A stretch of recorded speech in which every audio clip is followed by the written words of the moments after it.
لله نحمده ونستعينه ونستغفره ونؤمن به ونتوكل عليه ونعوذ بالله من شرور أنفسنا ومن سيئات أعمالنا من يهده الله فلا مضل له. آواز ٹھیک ہے؟ من يهده الله فلا مضل له ومن يضلل فلا هادي له وأشهد أن لا إله إلا الله وحده لا شريك له وأشهد أن محمدا عبده ورسوله صلى الله عليه وسلم. أما بعد فإن خير الحديث كتاب الله وخير الهدي هدي محمد صلى الله عليه وسلم وشر الأمور محدثاتها وكل محدثة بدعة وكل بدعة ضلالة وكل ضلالة في النار. اللهم صل على محمد وعلى آل محمد كما صليت على إبراهيم وعلى آل إبراهيم إنك حميد مجيد.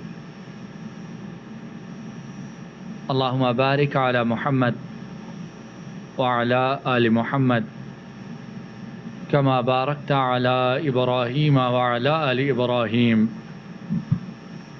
إنك حميد مجيد.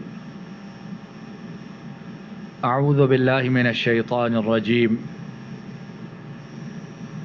قال هذا فراق بيني وبينك سأنبئك بتأويل ما لم تستطع عليه صبرا. أما السفينة فكانت لمساكين يعملون في البحر فأردت أن أعيبها وكان وراءهم ملك يأخذ كل سفينة غصبا. وأما الغلام فكان أبواه مؤمنين فخشينا أن يرهقهما طغيانا وكفرا فأردنا أن يبدلهما ربهما خيرا منه زكاة وأقرب رحما. وأما الجدار فكان لغلامين يتيمين في المدينة وكان تحته كنز لهما وكان أبوهما صالحا فأراد ربك أن يبلغا أشدهما ويستخرجا كنزهما رحمة من ربك وما فعلته عن أمري ذلك تأويل ما لم تستطع عليه صبرا. اللہ رب العالمین کی توفیق سے ہم سورہ کہف میں جو حضرت موسیٰ اور حضرت خضر ان کا واقعہ ہے اس کے متعلق پڑھ رہے تھے، اور بات یہاں تک پہنچی تھی کہ جب حضرت خضر نے کہ حضرت موسیٰ کے ساتھ ایک بستی میں ایک شہر میں آئے اور ان بستی والوں سے کچھ کھانے کے لیے پینے کے لیے مانگا تو ان بستی والوں نے انکار کر دیا. انکار کے بعد وہ دونوں دیکھتے ہیں کہ شہر میں ایک دیوار ہے اور وہ گرا چاہتی ہے، گرنے والی ہے. تو حضرت خضر اس دیوار کو درست کر دیتے ہیں. حضرت موسیٰ وہ کہتے ہیں لو شئت لاتخذت علیہ اجرا، اگر آپ چاہتے تو اس دیوار کو درست کرنے کا، ٹھیک کرنے کا ان شہر والوں سے اجر لیتے، اجرت لیتے، پیسے لیتے. ہم لوگ مسافر ہیں، بھوکے ہیں، پیاسے ہیں، تھکے ہوئے ہیں، اور جب ہم نے کھانے کے لیے، پیاس بجھانے کے لیے کچھ مانگا انہوں نے انکار کیا، اور آپ ہیں کہ اس شہر والوں کی ایک دیوار گر رہی ہے، آپ نے اس کو بغیر کسی اجرت کے، بغیر کچھ لیے اسے درست کر دیا.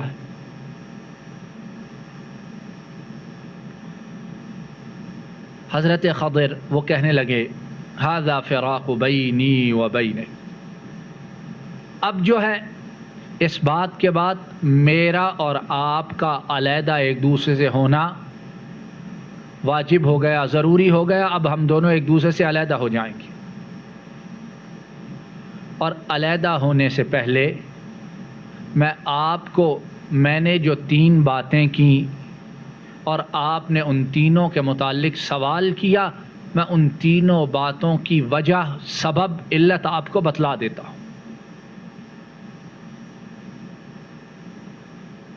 پہلا کام جسے حضرت موسیٰ اس سبب کو، اس علت کو سمجھ نہیں سکے اور حضرت خضر سے انہوں نے سوال کیا، وہ کیا کام تھا؟ بولیے کیا کام تھا؟ کشتی میں سوراخ کیا، کشتی میں سے ایک تختہ جو ہے اس کو اکھیڑ دیا، نکال دیا باہر. تو فرمایا اما السفینہ فکانت لغلامین، اما السفینہ فکانت لمساکین یعملون فی البحر. جو کشتی تھی تو وہ کچھ مسکینوں کی ہے جو اسے سمندر میں، دریا میں چلا کر کام کاج کر کے اپنی روزی کماتے ہیں. اور میں نے چاہا کہ اس کشتی کو داغدار کر دوں، اس کشتی کو اس میں نقص پیدا کر دوں. کیوں؟ اس لیے کہ آگے ایک ایسا بادشاہ ہے، اس کی سلطنت ہے، اس کی مملکت ہے کہ جو صحیح کشتی، صحیح جہاز آتا ہے وہ اس کشتی اور جہاز پر ناجائز طور سے قبضہ کر لیتا ہے، اسے چھین لیتا ہے. تو میں نے چاہا کہ اس میں کچھ خرابی پیدا کر دوں. جب وہ دیکھے کہ یہ خراب ہے تو وہ پھر اس کشتی کو ہاتھ نہیں لگائے گا، یہ کشتی بچ جائے گی اور جو غریب مسکین اسے چلا کے کھانا کماتے ہیں ان کے رزق کا سلسلہ اللہ جاری رکھیں گے. دوسری بات جس کے متعلق حضرت موسیٰ نے سوال کیا تھا وہ کیا تھی؟ بولیے جی کیا تھی وہ بات؟ کیوں جی پیچھے والے؟ یہ ہے کہ آپ کو انشاءاللہ اس طرح واقعہ کو، بات کو سمجھنے میں مدد ملے گی. دوسرا واقعہ، دوسری بات کیا تھی؟ بچے کو انہوں نے قتل کر دیا، اس کی گردن کو اس کے سر سے علیحدہ کر دیا. کہنے لگے حضرت خضر وَأَمَّا الْغُلَامُ فَكَانَ أَبَوَاهُ مُؤْمِنَيْنِ، جس غلام کو میں نے قتل کیا اس کا سبب یہ تھا کہ اس کے ماں باپ مومن، متقی اور صالح لوگ ہیں. فَخَشِينَا أَن يُرْهِقَهُمَا طُغْيَانًا وَكُفْرًا، ہمیں ڈر پیدا ہوا کہ یہ انہیں اپنے کفر، اپنی سرکشی کی وجہ سے تھکا دے گا، پریشان کر دے گا، تکلیف میں ڈال دے گا. مطلب کیا؟ کہ ابھی تو بچہ ہے، جب جوان ہوگا تو یہ کافر ہوگا، کفر کی طرف مائل ہو جائے گا، سرکشی، طغیانی، تمرد، فساد پر اتر آئے گا. اور چونکہ والدین کا لاڈلا ہے، پیارا ہے، ان کا نور نظر ہے، ان کا لخت جگر ہے، تو وہ والدین کو جیسے چاہے گا بدل دے گا. تو ایسا نہ ہو کہ کفر کی وجہ سے اس کے والدین بھی کافر ہو جائیں. تو میں نے چاہا کہ اس کے والدین اپنے ایمان پر سلامت رہیں، اور یہ کہ اس نے بڑا ہو کے کفر کی طرف لوٹنا ہے، اس کا ابھی خاتمہ کر دو تاکہ یہ اپنے والدین کو خراب نہ کرے. دوست کے بڑے، درس کے ہمارے بڑے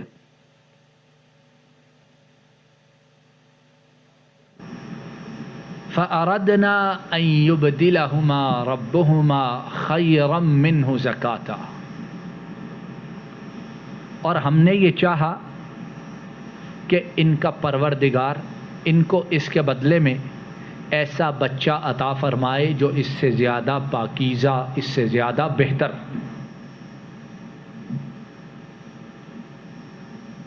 اور اس بچے سے زیادہ پیار و محبت والا ہو. اس کو ہم نے مار دیا، لیکن اللہ رب العالمین اب انہیں ایسا بیٹا، ایسا بچہ عطا فرمائیں گے جو نیک ہوگا، صالح ہوگا، متقی ہوگا. اپنے والدین کے ایمان کو خراب کیا نہیں کرے گا؟ خراب نہیں کرے گا.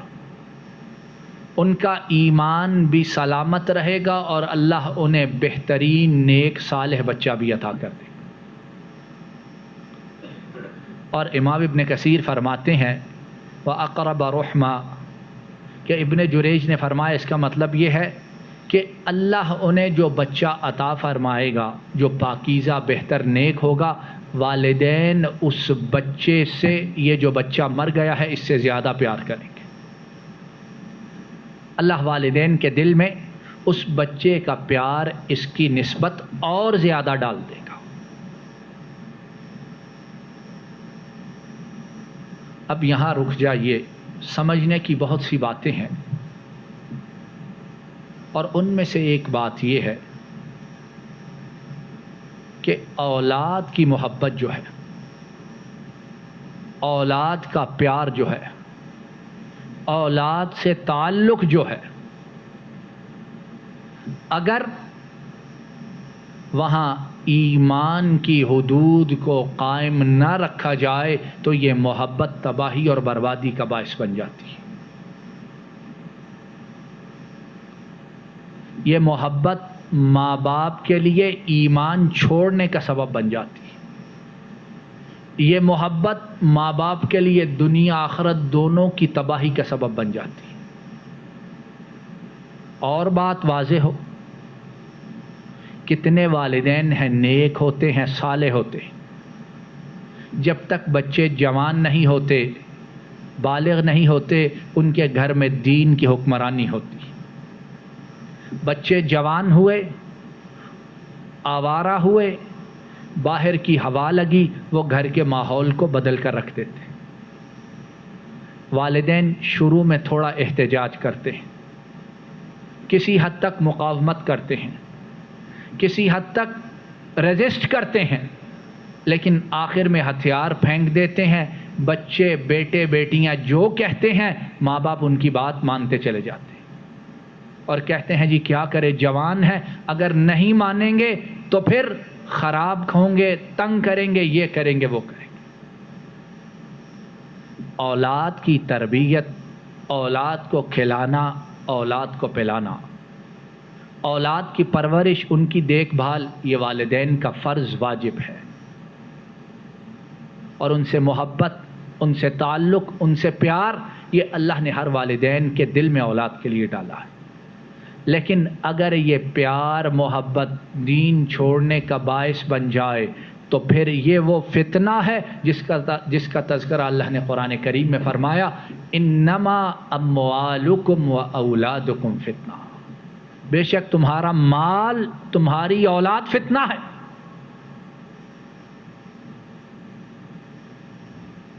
تو مومن جو ہے صحیح معنوں میں اللہ رسول کا تابعدار، اس کی نشانیوں میں سے ایک نشانی یہ ہے کہ اولاد کی خدمت، تربیت، نگہداشت، پرورش سب کچھ کرتا ہے.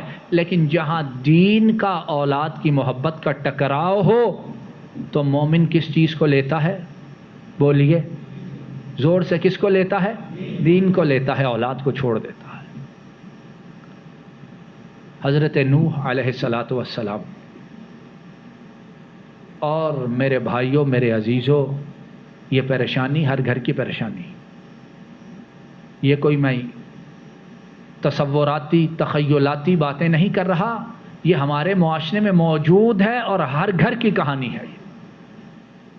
والد، والدہ، ان کی عمر گزر گئی دین پر چلتے ہوئے، نیکی کو تھامے ہوئے، تقوی کا راستہ اختیار کیے ہوئے، لیکن اولاد جوان ہوتی ہے، والدین کو اس راستے سے کھینچنا شروع ہو جاتے. کتنے پرانے گھر ہیں کہ وہاں پر ٹیلی ویژن، ڈش، چینلز کچھ نہیں ہوتا ہے. والدین کو، جو بزرگ ہیں، انہیں چلانا بھی نہیں آتا. اولاد جوان ہوئی، والدین، بزرگ، دادی دادا، نانی نانا ان کے نہ چاہتے ہوئے بھی گھر میں لا کر رکھتے ہیں۔ اور کیسے رکھتے ہیں؟ لابی میں، لاؤنج کے اندر رکھتے ہیں، ڈنکے کی چوٹ رکھتے ہیں کہ جو کر سکتے ہو کر لو، یہیں پڑا رہے گا۔ اور وہ والدین جن کی عمر ساری اپنی آنکھوں کی حفاظت کرتے ہوئے گزری ہوتی ہے، اب ہر لحظہ ان کے سامنے شیطان ناشتا ہے اور وہ دیکھتے ہیں۔ ہوتا ہے کہ نہیں ایسے ہوتا؟ اور باہر نکل کر اپنوں میں، پیاروں میں بیٹھے تو روتے ہیں۔ فَخَشِينَا أَن يُرْهِقَهُمَا طُغْيَانًا وَكُفْرًا۔ اولاد اگر اس کی پرورش واجب ہے تو اس کی بڑھی ہوئی حد سے زیادہ محبت کبھی کفر تک لے جاتی ہے۔ اور پھر وہ موقع ہوتا ہے کہ بہت سے ماں باپ جھولیاں اٹھا کے دعا کرتے ہیں، کاش تو پیدا ہوتے ہی مر جاتا، کہتے ہیں کہ نہیں؟ یا کاش تجھے میں نے جنا ہی نہ ہوتا، یا کاش تو میرے گھر میں آیا ہی نہ ہوتا، کہیں اور گیا ہوتا۔ اولاد جہاں نعمت ہے وہاں اللہ چاہے تو یہ بہت بڑے عذاب کی صورت اختیار کر لیتی ہے۔ تو حل اس کا اساسی بنیادی کیا ہے؟ اللہ سے دعاؤں کے بعد، فریادوں کے بعد، کہ جب پیدا ہوں تبھی ان کی تربیت قرآن و سنت کے مطابق کرو۔ کوشش ابتدا سے کرو کہ کسان مالی جب بیج ڈالتا ہے تو دھیان اس وقت سے رکھنا شروع کرتا ہے، یا جب درخت اور فصلیں پھوٹ کر جوان ہو جائیں، بڑی ہو جائیں، تب ان کا دھیان کرنا شروع کرتا ہے؟ جب بیج زمین میں ڈالتا ہے محنت تبھی شروع کر دیتا ہے، اس کی حفاظت، اس کی رعایت، اس کا خیال۔ اسی طرح جو اولاد ہے، اور اولاد یہ درختوں سے، بیجوں سے کہیں زیادہ قیمتی، ہم ان کو بھولے رہتے ہیں، جب بلوغت کی حدوں کو پار کر جاتے ہیں پھر رونے بیٹھ جاتے ہیں۔ نوح علیہ السلام اللہ کے پیغمبر، اولو العزم نبی، بیٹا ایمان نہیں لایا۔ جب طوفان آیا اللہ رب العالمین سے دعا کیا کی؟ اے اللہ میرا بیٹا میرے اہل میں سے ہے، کیا مطلب؟ اس کو بچا لیجیے۔ قال یا نوح انه ليس من اهلك انه عمل غیر صالح فلا تسألنی ما ليس لك به علم انی اعظك ان تكون من الجاہلین۔ اے نوح، یہ بیٹا آپ کے گھرانے والوں میں سے ہے ہی نہیں۔ کیوں؟ کہ یہ نیک کام، عمل صالح نہیں کرتا ہے۔ مجھ سے وہ بات مت پوچھئے جس کا آپ کو علم نہیں۔ انی اعظک، میں آپ کو واعظ کرتا ہوں، میں آپ کو نصیحت کرتا ہوں، ایسا نہ ہو کہ آپ جاہلوں میں سے ہو جائیں۔ کون ہیں یہ؟ بولیے، نوح علیہ السلام۔ اور نوح وہ پیغمبر ہیں، اولو العزم پیغمبر ہیں۔ قال ربی انی اعوذ بک ان اسألک ما لیس لی به علم والا تغفر لی وترحمنی اکن من الخاسرین۔ اللہ کی طرف سے جب یہ جواب آیا فوراً ہاتھوں کو اٹھا دیا کہ اللہ میں آپ سے معافی کا طلبگار ہوں، آپ کی پناہ مانگتا ہوں اس بات سے جس کا مجھے علم نہیں۔